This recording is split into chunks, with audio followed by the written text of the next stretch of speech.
This is an introduction to the tree biology lab that I call lumber biology.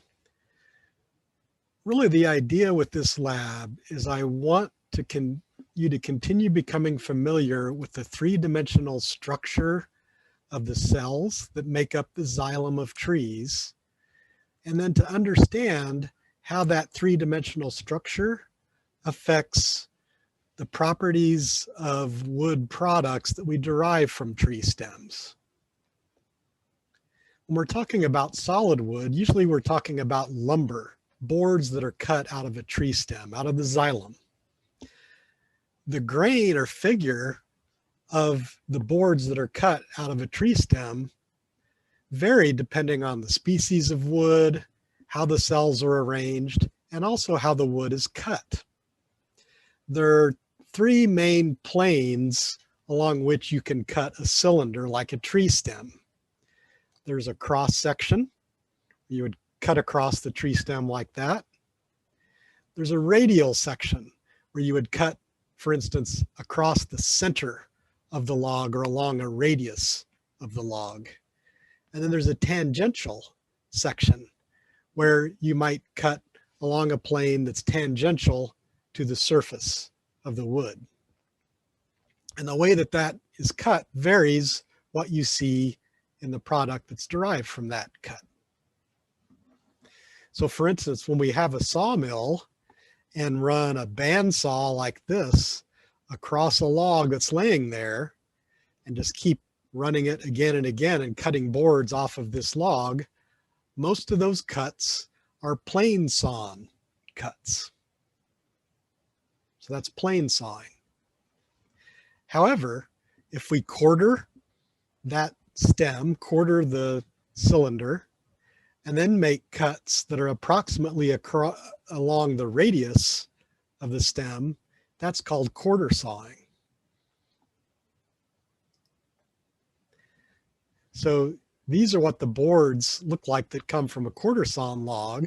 This is what plane sawing looks like. Those two different kinds of cuts produce boards with different kinds of grain.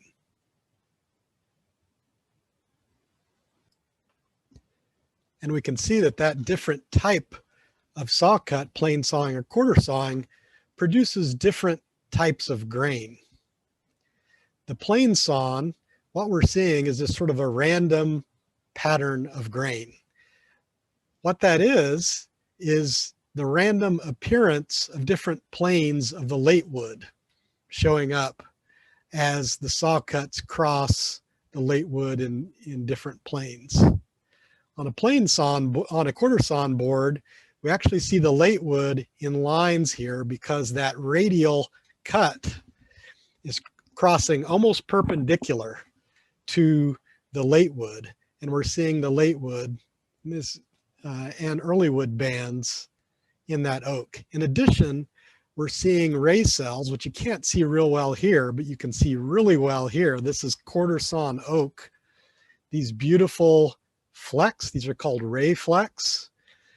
That quarter sawn cutting really exposes the rays on oak in a way that they can be seen.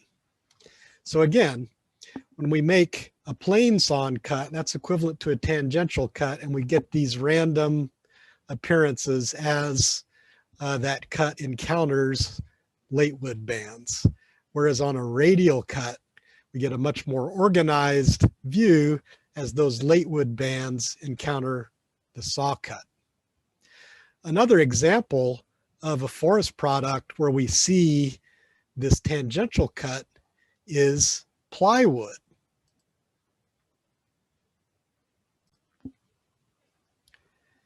Plywood is basically large boards made by taking thin pieces of veneer that are peeled off of logs and placing them at 90-degree angles to each other and gluing them together to make a plywood board. So those pieces of veneer are peeled almost like paper towels off a paper towel roll. But in this case, there's a knife that's placed up against a spinning log, and the pieces of veneer are peeled off of the log. So I'll show you that. So that log is spinning and being pushed up against a knife that's producing these sheets of veneer that'll be turned into plywood.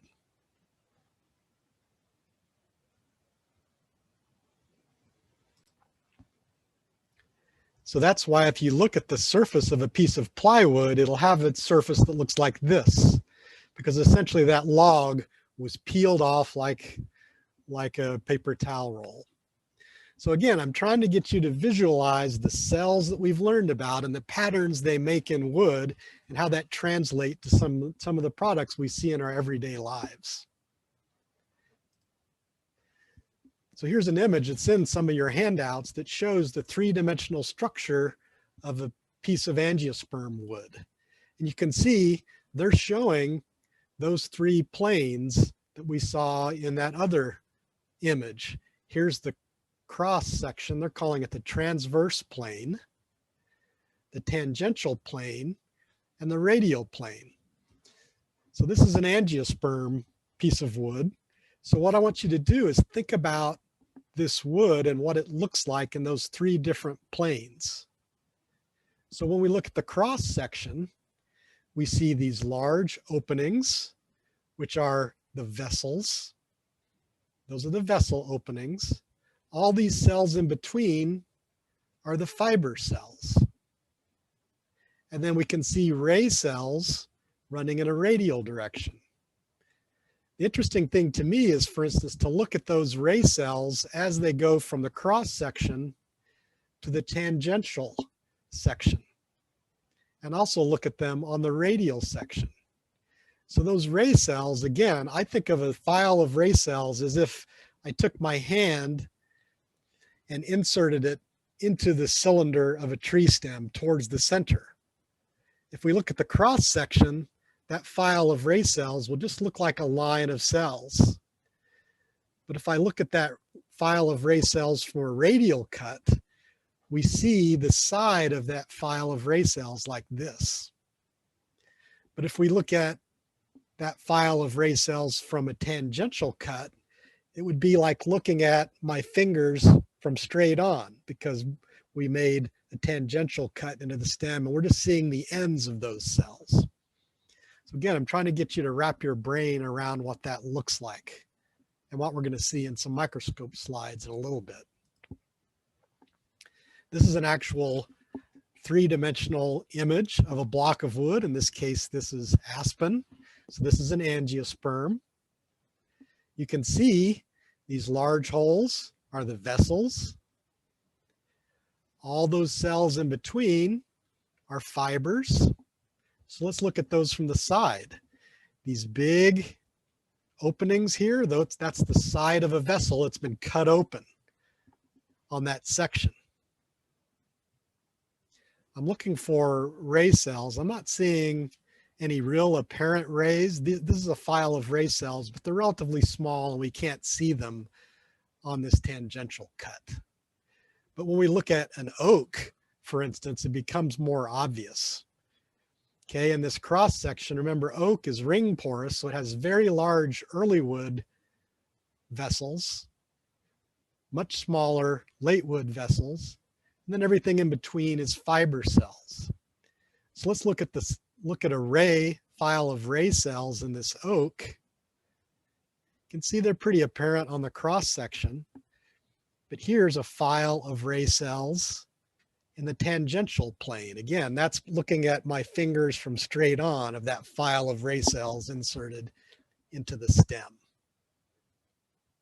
Okay, so that's a ring porous species. Here we're looking at a piece of gymnosperm wood. This is Thuya occidentalis, white cedar. So most of what we're seeing here are tracheids. Okay, tracheids as well as some rays. So these are rays. So again, this is the radial cut, the tangential cut, the transverse or cross section cut. You can see the early wood and late wood. The early wood tracheids are very big, have big openings. The late wood tracheids are small, have much thicker cell walls and smaller openings. The rays, when we look at the rays in radial section, you can see the side of a ray there, and you can see the ends of some files of rays in tangential section there. Okay, and here's a 3D photo of a piece of gymnosperm wood.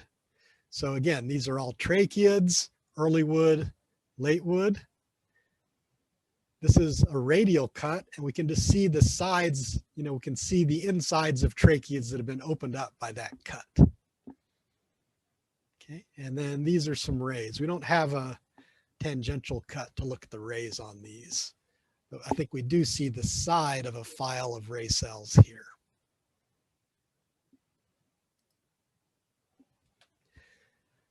Okay, here's a little mini quiz for you, thinking about this is a cross section of oak. This is a ring porous species. Let's think about what the different parts are that we're looking at. So A, what is that? A is the late wood of a growth ring. B is the early woods. You see in the early wood, we have really large vessels. In A, we have much smaller vessels. And then E indicates the growth ring, the entire growth ring. So this is 1 year's worth of growth with early wood and late wood. C, okay, that's an early wood pore, an early wood vessel. And then D, what's that? That's a ray. It's a file of rays. Okay, again, this is oak. The rays are really apparent. So in one of your exercises, I'm going to ask you to look at slides that have 3 different cuts through a piece of diffuse porous wood. And you'll see a tangential section.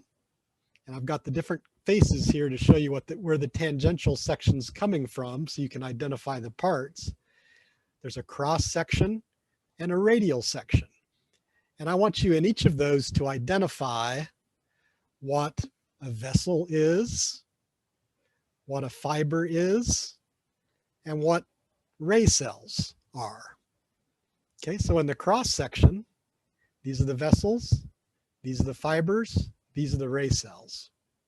Whereas in a tangential section, where we're looking at those from a different angle, all of these big openings are where we've opened up vessels. These are files of ray cells here. And then these cells in between are fibers. And then in the radial section, we're also seeing large openings that are vessels, but also the sides of rays, of files of ray cells. I'm also going to have you look at a couple of slides that are macerated, where the cells have all been separated from each other, and ask you to identify cells in those. So this is an example of what those cells might look like loose from each other in a gymnosperm wood. You have these really long cells, the tracheids, and then these cells that are smaller and maybe clumped together are usually some kind of parenchyma cells. They may be ray cells or they may be epithelial cells from resin canals, but they're much smaller, shorter than the tracheids in the gymnosperm. So really in gymnosperm, mainly what you're seeing is tracheids and maybe an occasional ray or other parenchyma cell in there. In angiosperms, there's some different options. You might see fibers. You'll probably see a lot of fibers and possibly tracheids. If you can see the pits, but it's long and narrow, it's probably a tracheid. Vessel elements will be much shorter and fatter. And then sometimes you might see ray cells. They're often still clumped together. So for instance, this is a slide from Melaleuca, which is an invasive exotic angiosperm found in South Florida. What you can see is that here's one of those really wide, open vessel elements. So that looks a lot like this, right? So that's a vessel element. Whereas all of these, I would say, these are either tracheids or fibers, most likely fibers, but I do see some pits on some of these, which may indicate that some of these are tracheids. Okay, so we'll step you through the different steps of the exercise. You'll have some images, and you'll need to put those in your lab report as a properly formatted figure and label the parts as directed in the lab handout. Make sure to email me or contact me if you have any questions.